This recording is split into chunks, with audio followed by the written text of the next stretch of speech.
ప్రియాని రాధ కొట్టిందని చెప్పనని ప్రియా అయితే నువ్వు నాకు తల్లిగా ఉండి ఒక అమ్మాయి నన్ను కొట్టింది అంటే నువ్వు అంత సీరియస్గా తీసేసుకుంటావా మమ్మీ అని చెప్పి అంటే ఇంకా ఈ రాధ విషయంలో ఇంకా అందరి ముందు రాధనైతే లాక్కొచ్చి బయటికి అలాగే స్టోర్ రూమ్ దగ్గరికి అయితే లాక్కెళ్తుంది. ఇంకా విక్రమ్ అందరూ అక్కడే ఉంటారు. ఏంటత్తయ్య నువ్వు చేసేది ఈ స్టోర్ రూమ్లోనే ఉండాలి, తను అసలు బయట రాకూడదు అంటే అసలు నేను ఎందుకు ఇక్కడ ఉండాలి అని చెప్పన్నట్టుగా రాధ కూడా ఇంకా తనకి వ్యతిరేకంగా మాట్లాడుతుంది. ఇంకా అలా మాట్లాడేటప్పుడు అవును నువ్వు తప్పు చేసావంటే ఒకడు వచ్చి ఏదో చెప్పాడు అని చెప్పి అన్నంత మాత్రాన నేను తప్పు చేసినట్టే అయిపోద్దా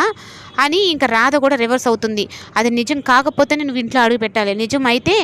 నిజమైతే మాత్రం ఇక్కడి నుంచి ఇట్లాగే బయటికి గెంటేస్తాను అంటే అది ఎప్పటికీ నిజం కాదు, కానీ గెంటేయాలని చెప్పనని నువ్వెందుకు అంటున్నావు, నా భర్తే నన్ను నా విషయంలో నమ్మినప్పుడు అసలు మీరు నమ్మితే ఏంటి నమ్మకపోతే నాకేంటి అన్నట్టుగా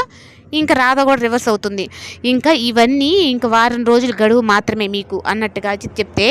ఇంకా విక్రమ్ అయితే ఇంకా ఏంది తను చేసే పని అని అడుగుతాడు. నీకు ఏం తెలియదు విక్రమ్ కృష్ణ, ఇది నువ్వు అనుకునే జాబ్ విషయం కాదు, ఇది ఇంట్లో ఒక కుటుంబం, దీనికి ఒక కుటుంబానికి ఒక పెద్దరికం అనేది ఉంటుంది, అలాగే పరువు అనేది ఉంటుంది అని చెప్పి అనేటప్పటికీ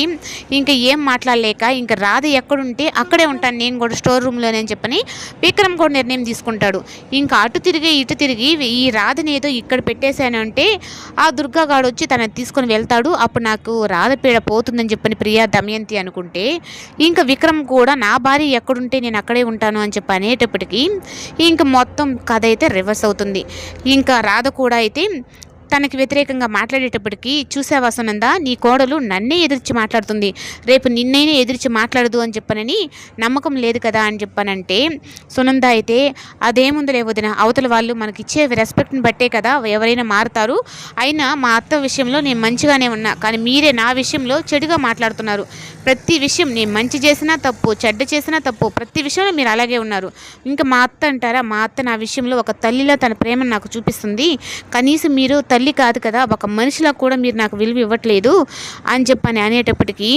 ఇంకా నేను మీ ఇద్దరం ఇష్టపడి చేసుకున్నాము అన్న ఒక కారణం మీద నేను సైలెంట్గా భరిస్తున్నాను అని చెప్పని రాధ కూడా అంటుంది. ఇంకా రాధలో అయితే ఒక్కసారిగా ఆ కోపాన్ని చూసి విక్రమ్ అయితే